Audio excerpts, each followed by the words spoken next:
Hello friends, welcome to the online education. This is the subject C501 Industrial Chemistry and Inorganic Chemistry and this is the lecture number 4. તો આપણે chapter number બીજું એટલે કે transition metal complexes of pi acid ligands વિશે અભ્યાસ કરી રહ્યા છીએ. ઓકે, એમાં આપણે ત્રીજા લેક્ચરની અંદર nature of linear MCO bond વિશે અભ્યાસ કરી ચૂક્યા છીએ અને આજે એટલે કે આપણા લેક્ચર નંબર 4ની અંદર આપણે ક્લાસિફિકેશન ઓફ મેટલ કાર્બોનિલ્સ વિશે અભ્યાસ કરવાના છીએ. તો હવે મેટલ કાર્બોનિલ્સ વિશે આપણે અભ્યાસ કર્યો આગળના 3 લેક્ચરની અંદર, બરાબર છે. હવે આજે આપણે એના ક્લાસિફિકેશન વિશે અભ્યાસ કરીએ કે એના કેટલા ટાઈપ્સ છે એ વિશે આપણે ડિટેલમાં અભ્યાસ કરીએ. તો what is the classification of the metal carbonyls? તો જોઈએ, metal carbonyls are classified mainly in two groups: mononuclear metal carbonyls and polynuclear metal carbonyls. જે આપણે અહીંયા જોઈ શકીએ છીએ, metal carbonyls are classified mainly in two groups: mononuclear metal carbonyls and polynuclear metal carbonyls. તો હવે આગળ જોઈએ આપણે કે what is the mononuclear metal carbonyls? તો only one metal atom is present per molecule in such carbonyls. They can be represented by the general formula MCOY. For example, vanadium hexacarbonyl, chromium hexacarbonyl, iron hexacarbonyl and rubidium pentacarbonyl. Okay, they are also known as a binary or homoleptic carbonyls. જો હવે આપણે અહીંયા જોઈએ કે એવી metal, બરાબર, કે જેની અંદર only one metal atom present પર મોલેક્યુલ, એવો મોલેક્યુલ કે જેની અંદર એક જ મેટલ એટમ પ્રેઝન્ટ હોય એ પ્રકારના કાર્બોનિલ્સ, બરાબર. હવે એના એક્ઝામ્પલ આપેલા છે કે એક જ મેટલ એટમ પ્રેઝન્ટ હોય એવા એક્ઝામ્પલ જો અહીંયા આપેલા છે. તો કે વેનેડિયમ હેક્ઝાકાર્બોનિલ. હવે વેનેડિયમ હેક્ઝાકાર્બોનિલની અંદર એક જ મેટલ એટમ પ્રેઝન્ટ છે, કયું? તો કે વેનેડિયમ. પછી ક્રોમિયમ હેક્ઝાકાર્બોનિલ, એમાં પણ એક જ ક્રોમિયમ મેટલ એટમ પ્રેઝન્ટ છે. પછી આયર્ન પેન્ટાકાર્બોનિલ, એની અંદર પણ જો એક જ મેટલ કાર્બોનિલ પ્રેઝન્ટ છે. અને રૂબિડિયમ પેન્ટાકાર્બોનિલ, આની અંદર આ બધા મોલેક્યુલ એવા છે કે જેની અંદર એક જ મેટલ એટમ પ્રેઝન્ટ છે. એટલે એને કેવા કીધા? તો કે બાઇનરી અથવા તો કેવા? તો કે હોમોલેપ્ટિક કાર્બોનિલ્સ, બરાબર છે. એટલે એને કેવા કીધા? તો કે હોમોલેપ્ટિક કાર્બોનિલ્સ. હવે આગળ વધીએ. These carbonyls are all hydrophobic liquids or volatile solids. They are all hydrophobic liquids or volatile solids. એટલે હાઇડ્રોફોબિક લિક્વિડ્સ એટલે કેવા? તો કે જે પાણી પ્રત્યે, વોટર પ્રત્યે અપાકર્ષણની જે પ્રવૃત્તિ ધરાવે એને હાઇડ્રોફોબિક લિક્વિડ કહેવાય, બરાબર છે. જે આ પ્રકારના જે કાર્બોનિલ છે, આ પ્રકારના એટલે કયા? તો કે ઉપરના જે એક્ઝામ્પલ આપેલા છે, vanadium hexacarbonyl, chromium hexacarbonyl, iron pentacarbonyl and rubidium pentacarbonyl, આ બધા છે એ કેવા છે? તો કે હાઇડ્રોફોબિક લિક્વિડ છે અથવા તો વોલેટાઇલ સોલિડ છે. હવે વોલેટાઇલ સોલિડ્સ એટલે શું? તો કે જે ઇવાપરેટ થઈ જાય, બરાબર, હવાની અંદર, વાતાવરણની અંદર ઝડપથી ઇવાપરેટ થઈ જાય, બરાબર છે, એને વોલેટાઇલ સોલિડ્સ કહેવાય. અને હાઇડ્રોફોબિક એટલે કે પાણી પ્રત્યે અપાકર્ષણ ધરાવે, બરાબર છે, એને હાઇડ્રોફોબિક લિક્વિડ્સ કહેવાય. Soluble to varying degrees in non polar solvents. સાથે સાથે તે કેવા છે? તો કે soluble degrees in non polar solvent, એટલે કે તેઓ નોન પોલાર સોલ્વન્ટ પણ છે. The MCO bonds are essentially linear. હવે MCO બોન્ડ્સ એની અંદરનો છે કેવો હશે? તો કે લિનિયર બોન્ડ હશે. And these compounds obey the 18 electron rule except VCO6. એટલે એ 18 ઇલેક્ટ્રોન રૂલને ઓબે કરે છે, મતલબ કે એનાથી વિરુદ્ધ છે, બરાબર છે, ફોલો કરતા નથી. And they are octahedral, tetrahedral or trigonal bipyramidal in shape. કેવા છે? તો કે ઓક્ટાહેડ્રલ છે, ટેટ્રાહેડ્રલ છે અને ટ્રાયગોનલ બાયપિરામિડલ ઇન શેપ છે, બરાબર છે. તેઓ ઓક્ટાહેડ્રલ, ટેટ્રાહેડ્રલ અને ટ્રાયગોનલ બાયપિરામિડલ પ્રકારનો શેપ એટલે કે આકાર ધરાવે છે. એનું જે ઇન્ફ્રાસ્ટ્રક્ચર હશે એ કેવું હશે? તો કે આ પ્રકારનું હશે. ઓક્ટાહેડ્રલ હશે, ટેટ્રાહેડ્રલ હશે અને ટ્રાયગોનલ બાયપિરામિડલ હશે. હવે આપણે અહીંયા જોઈએ શું કીધું છે. સૌ પ્રથમ તો કે these carbonyls are all hydrophobic liquids and volatile solid, બરાબર છે. એ કેવા છે? તો કે હાઇડ્રોફોબિક લિક્વિડ છે અને વોલેટાઇલ સોલિડ છે. પછી soluble to varying degrees in non polar solvents, બરાબર છે. એટલે કેવા છે તો કે નોન પોલાર સોલ્વન્ટ છે. MCO બોન્ડ્સ છે એ કેવો હોય છે એની અંદર તો કે લિનિયર હોય છે. પછી એ કયા ઇલેક્ટ્રોન રૂલ્સને ફોલો કરે છે તો કે obey the 18 electron rules accept the VCO6. એક કેવું છે VCO6 તો કે એક અલગ છે, બરાબર છે. પછી they are octahedral, tetrahedral, trigonal, bipyramidal in shape. એટલે એનો શેપ કેવો છે તો કે ઓક્ટાહેડ્રલ છે, ટેટ્રાહેડ્રલ છે અને ટ્રાયગોનલ બાયપિરામિડલ છે, બરાબર છે. હવે જો અહીંયા એક 18 ઇલેક્ટ્રોન રૂલને ઓબે કરે છે એમાં એક્સેપ્ટ VCO6 છે એટલે એ શું થયું કે અપવાદરૂપ છે. VCO6 આ બધા બાકીના જે 3 મેટલ કમ્પાઉન્ડ છે એના કરતાં એ અલગ છે, બરાબર છે. એટલે અપવાદરૂપ છે, જે ફોલો કરતું નથી. અને બાકીના ઓબે ધ 18 ઇલેક્ટ્રોન રૂલ, બરાબર. MCO બોન્ડ કેવો હોય છે તો કે લિનિયર હોય છે. એની કેરેક્ટરિસ્ટિક્સ કેવી છે તો કે હાઇડ્રોફોબિક લિક્વિડ છે અને વોલેટાઇલ સોલ્વેટ છે. અને એનો શેપ કેવો છે તો કે ઓક્ટાહેડ્રલ, ટેટ્રાહેડ્રલ અને ટ્રાયગોનલ બાયપિરામિડલ. હવે આગળ વધીએ આપણે. પોલીન્યુક્લિયર મેટલ કાર્બોનેટ્સ એ એનો સેકન્ડ ટાઈપ છે, જે આપણે અહીંયા જોઈ શકીએ છીએ. સેકન્ડ ટાઈપ આપેલો છે કે પોલીન્યુક્લિયર મેટલ કાર્બોનેટ્સ, જે એનો બીજો પ્રકાર છે. પહેલો પ્રકાર કયો તો કે એ મોનોન્યુક્લિયર મેટલ કાર્બોનેટ્સ અને સેકન્ડ ટાઈપ કયો છે તો કે પોલીન્યુક્લિયર મેટલ કાર્બોનેટ્સ. હવે એની વિશેષતા શું છે એના વિશે આપણે અભ્યાસ કરીએ તો કે This type of metal carbonyls contains 2 or more metal atoms per molecule. જો હવે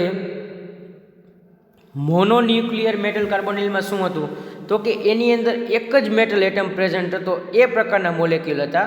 અને પોલીન્યુક્લિયર મેટલ કાર્બોનિલ્સ કેવા છે તો કે 2 અથવા તો 2 કરતાં વધુ મેટલ એટમ પ્રેઝન્ટ હોય એ પ્રકારના મોલેક્યુલને કેવા મોલેક્યુલ કહેવાય તો કે પોલીન્યુક્લિયર મેટલ કાર્બોનિલ્સ એને કહેવામાં આવે છે. They can be represented by the general formula MxCOY. If X is equal to 2, the corresponding carbonyls are known as binuclear metal carbonyls, and M3COY are trinuclear metal carbonyls, and M4COY are tetranuclear metal carbonyls, and so on. બરાબર છે. હવે શું કીધું તો કે polynuclear metal કાર્બોનિલ્સ કોને કહેવાય તો કે 2 અથવા તો 2 કરતાં વધુ એટમ પ્રેઝન્ટ હોય મોલેક્યુલની અંદર તેવા પ્રકારના મોલેક્યુલને પોલીન્યુક્લિયર મેટલ કાર્બોનિલ્સ કહેવાય. એનું જનરલ ફોર્મ્યુલા એટલે એને કેવી રીતે દર્શાવવામાં આવે છે તો કે they can be represented by the general formula MxCOY. એનું જનરલ ફોર્મ્યુલા આપેલું છે જો અહીંયા આ રીતનું, બરાબર છે. MxCOY, બરાબર છે, M3COY અને M4COY. તો આ રીતે એના ફોર્મ્યુલા આપેલા છે. હવે એને કયા નામથી ઓળખવામાં આવે છે તો કે આ રીતે. જો if X is equal to the corresponding carbonyls are known as binuclear metal carbonyls. હવે MX જે આપેલું છે એમાં M2COY હોય તો એને કેવા કહેવાય તો કે બાયન્યુક્લિયર મેટલ કાર્બોનિલ્સ કહેવાય. M3COY હોય તો એને ટ્રાયન્યુક્લિયર મેટલ કાર્બોનિલ્સ કહેવાય. M4COY હોય તો એને ટેટ્રાન્યુક્લિયર મેટલ કાર્બોનિલ્સ કહેવાય, એન્ડ સો ઓન. એટલે કે જેમ જેમ આગળ વધતા જાય એવી રીતે એનું નામકરણ થતું હોય છે. And polynuclear metal carbonyls may have similar or different metal atoms in a molecule. બરાબર છે. હવે પોલીન્યુક્લિયર મેટલ કાર્બોનિલ્સની અંદર કેવા છે તો કે સિમિલર અને ડિફરન્ટ મેટલ એટમ રહેલા હોય છે મોલેક્યુલની અંદર. If all metal atoms are same then it is a homonuclear polynuclear metal carbonyl. હવે અહીંયા શું કીધું છે કે જો મેટલ એટમ સરખા હોય તો એને હોમોન્યુક્લિયર કહેવાય, બરાબર છે.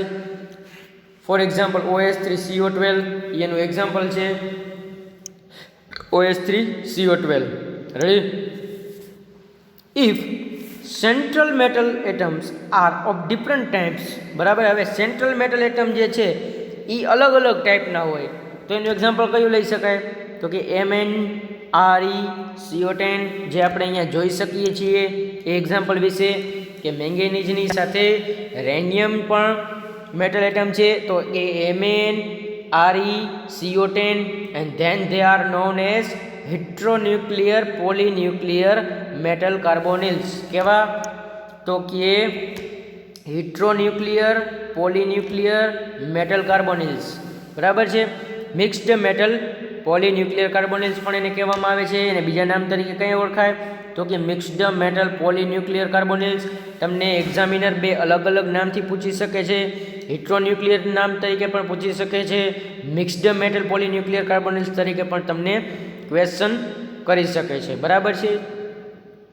હવે આપણે અહીંયા જોયું, બરાબર છે, કે હોમોન્યુક્લિયર અને હિટ્રોન્યુક્લિયર.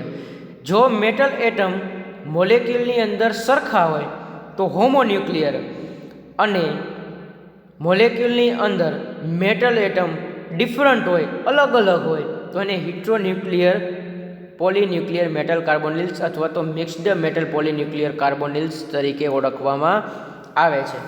હવે આપણે આગળ વધીએ તો કે polynuclear metal carbonyls may have terminal and or bridging carbonyl groups. જો હવે કંઈક અહીંયા આપણે આગળ જોઈએ તો એના શેપ વિશે, બરાબર છે, કે એના સ્ટ્રક્ચર વિશે માહિતી આપેલ છે અહીંયા. તો કે polynuclear metal carbonyls may have terminal and bridging carbonyl groups. હવે ટર્મિનલ અને બ્રિજિંગ, બરાબર છે, એ અલગ અલગ એના સ્ટ્રક્ચર રહેલા છે. એ મુજબ એનું શું હોય છે તો કે એનું બંધારણ થયેલું હોય છે. કેનું? તો કે પોલીન્યુક્લિયર મેટલ કાર્બોનિલ્સનું. બરાબર છે. હવે આપણે અહીંયા જોઈ શકીએ, નીચે શેપ આપેલા છે કે બ્રિજિંગ કાર્બોનિલ ગ્રુપ્સ મે બી આઈધર ડબલી બ્રિજિંગ ઓર ટ્રિપલી બ્રિજિંગ કાર્બોનિલ ગ્રુપ્સ. જે આપણે અહીંયા જોઈ શકીએ છીએ કે ટર્મિનલ તો કે MCO બોન્ડ, બરાબર છે, તો એમની મેટલની સાથે કાર્બોનિલ ગ્રુપ જોડેલું છે, ટ્રિપલ બોન્ડથી છે. પછી ડબલી બ્રિજિંગ એટલે કેવું? તો કે બે મેટલ આયન છે અને એક કાર્બોનિલ ગ્રુપ સાથે કમ્બાઈન છે, બરાબર છે, જે આપણને બે અલગ અલગ શેપમાં છે, બરાબર છે. કાર્બોનિલ ગ્રુપ બે અલગ અલગ શેપમાં છે, વચ્ચે પણ જોડાઈ શકે છે બે મેટલ આજુબાજુમાં, અથવા તો બે મેટલ એકબીજા સાથે કમ્બાઈન હોય અને એ બે મેટલ આયન વળી પાછા કોની સાથે કમ્બાઈન કરેલ છે તો કે કાર્બોનિલ ગ્રુપ સાથે. હવે ટ્રિપલી બ્રિજિંગ જો અહીંયા 3D ફોર્મમાં આપેલું છે કે એક મેટલ આયન કેવો છે તો કે દૂર જતો જોવા મળે છે અને એક બાકીના જે બે છે એ કેવા છે તો કે એકબીજાથી નજીક છે. એટલે જે ત્રણ મેટલ આયન છે એ એકબીજાને નજીક છે, કમ્બાઈન છે, પણ જે કાર્બોનિલ ગ્રુપ એક મેટલ આયન સાથે જે જોડાયેલું છે એ કેવું છે તો કે એ દૂર છે, બરાબર છે. તો એને કેવું કહેવાય તો કે એ ટ્રિપલી બ્રિજિંગ કાર્બોનિલ ગ્રુપ એને કહેવામાં આવે છે. ઓકે, હવે આપણે આગળ વધીએ તો આ બધા એના અલગ અલગ શેપ્સ છે, બરાબર છે. એ શેપ ઉપરથી એનું શું નક્કી થાય છે તો કે એના સ્ટ્રક્ચર, એની જે આપણે એનું બંધારણ છે કઈ રીતે, બરાબર છે, ટ્રિપલી બ્રિજિંગ છે કે ડબલી બ્રિજિંગ છે કે ટર્મિનલ ગ્રુપ છે, બરાબર છે. તો એના ઉપર એના અલગ અલગ બંધારણ રહેલા છે. હવે વિથ ઓલ ટર્મિનલ કાર્બોનિલ્સ, બરાબર છે, તો એના વિશે આપણે જોઈએ તો અહીંયા આપણે જોઈ શકીએ છીએ કે બે મેંગેનીઝ છે, એટલે કે સેમ મેટલ એટમ થયા, બરાબર છે. હવે એમાં જુઓ કેટલા ગ્રુપ રહેલા છે તો કે 1 2 3 4 5 6 7 8 અને 9. હવે Mn2CO9 આ એનું એક્ઝામ્પલ છે. Mn2CO9 sorry, total 10 carbonyl group રહેલા છે, Mn2 and CO10. હવે અહીંયા જો બે મેંગેનીઝ મેટલ એટમ છે એ એકબીજા સાથે કમ્બાઈન છે અને એ બે મેંગેનીઝ મેટલ એટમ સાથે બાકીના કાર્બોનિલ ગ્રુપ સંકળાયેલા છે કે જોડાયેલા છે, બરાબર છે, વિથ ઓલ ટર્મિનલ કાર્બોનિલ્સ Mn2CO10. હવે અહીંયા જો સાઈડમાં બીજું એક આપેલું છે કે વિથ 2 ડબલી બ્રિજિંગ કાર્બોનિલ્સ. હવે જો એમાં કાર્બોનિલ ગ્રુપ સાથે એકબીજા સાથે કમ્બાઈન રહેલા છે કાર્બોનિલ ગ્રુપ. હવે અહીંયા નીચે એક્ઝામ્પલ આપેલું છે કે RH6CO16 consist of an octahedron of RH atoms એટલે કે rhodium with the two terminals CO groups on each and triply bridging CO groups, one for the either OH faces, બરાબર, octahedral faces, બરાબર. તો કે RH6 and CO16 consist of an octahedral of RH atoms એટલે કે rhodium atoms ની સાથે શું છે તો કે octahedral શેપમાં એનું સ્ટ્રક્ચર રહેલું છે અને બે કાર્બોનિલ ગ્રુપ કેવી રીતે જોડાયેલા છે તો કે ટર્મિનલ છે, બરાબર છે, અને આખું સ્ટ્રક્ચરની અંદર ટ્રિપલી બ્રિજિંગ CO ગ્રુપ્સ એકબીજા સાથે જોડાયેલા છે ઓક્ટાહેડ્રલ ફેસિસની સાથે, બરાબર. તો હવે અહીંયા આપણે આજના લેક્ચરની અંદર શું અભ્યાસ કર્યો? તો કે classification of metal carbonyls. Classification of metal carbonyls વિશે આજે આપણે અભ્યાસ કર્યો. એના બે ટાઈપ્સ છે, મોનોન્યુક્લિયર મેટલ કાર્બોનિલ્સ અને પોલીન્યુક્લિયર મેટલ કાર્બોનિલ્સ. તો આજે એના બે ટાઈપ્સ વિશે આપણે અભ્યાસ કર્યો. હવે આગળના એટલે કે લેક્ચર નંબર 5ની અંદર આપણે types of CO groups in metal carbonyls વિશે અભ્યાસ કરીશું. હવે types of CO groups in metal carbonyls એટલે કે CO ગ્રુપના પ્રકાર જે મેટલ કાર્બોનિલ્સ સાથે અલગ અલગ રીતે જોડાયેલા હોય છે એના વિશે આપણે અભ્યાસ કરીશું આપણા નેક્સ્ટ લેક્ચરની અંદર.